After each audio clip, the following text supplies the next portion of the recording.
Today, we are told there are exactly two paths when it comes to money. You can embrace a culture of constant hustle, stepping on whoever it takes to hit your numbers, or you can take the spiritual route, adopting the quiet belief that real purity requires a vow of poverty. But 4,000 years ago, a man named Abraham broke both of those rules. He is revered as one of history's great spiritual giants, yet he possessed a level of wealth in livestock, silver, and gold that would rival modern billionaires. He built a multi-generational empire without a single piece of modern financial technology. Instead, he relied on an ancient 8-point playbook. To a Wall Street expert today, every single financial decision Abraham made looks like complete insanity. He gave away prime real estate, refused massive discounts, and handed over 10% to a total stranger.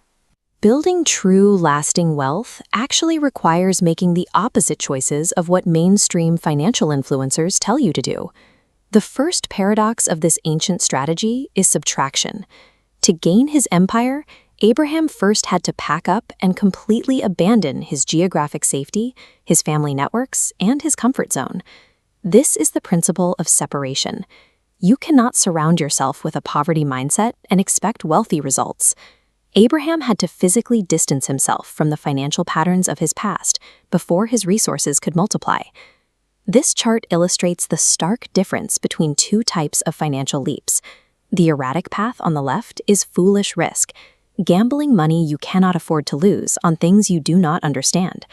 The upward trending steps on the right show what Abraham actually did, faith-backed risk.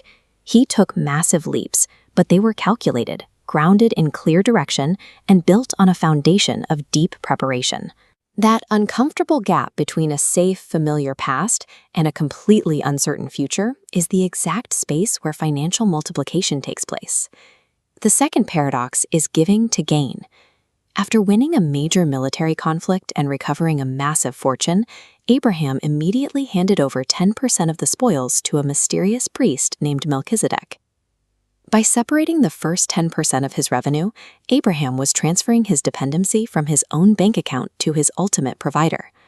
This shift in trust transforms his remaining capital into a protected asset, creating a shield over the 90% that remains.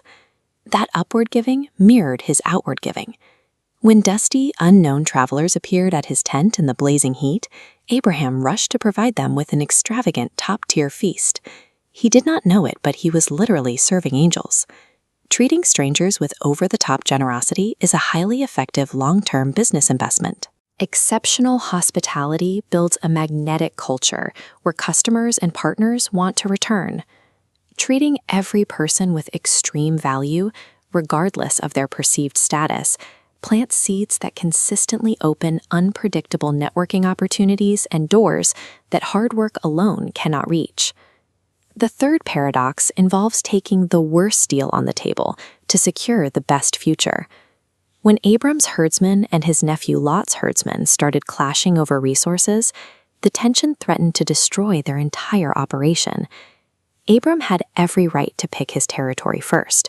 Instead, he voluntarily gave Lot the lush, premium real estate in the Jordan Valley, taking the arid, rocky leftovers for himself to prevent a family war.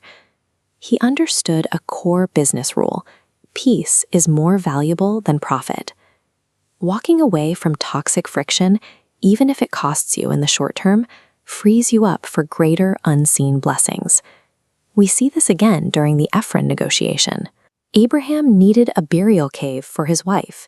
The owner publicly offered to give him the land for free, but Abraham refused, demanding to pay the full market price in silver. He knew that taking a freebie left room for future disputes. Clear, indisputable legal ownership and absolute integrity are worth infinitely more than a temporary discount. Operating with that level of ethics naturally attracted high-value strategic alliances. Capable leaders and powerful kings wanted to partner with him because his word was absolute. Sacrificing short-term financial gains to maintain a perfect track record builds a bulletproof reputation. In the end, that reputation becomes your most powerful asset for long-term growth. Making money is common, but building a true empire requires a focus on the finish line and succession.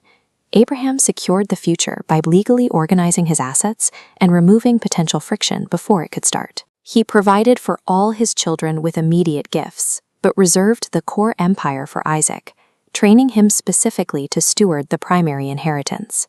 That is the modern definition of generational wealth.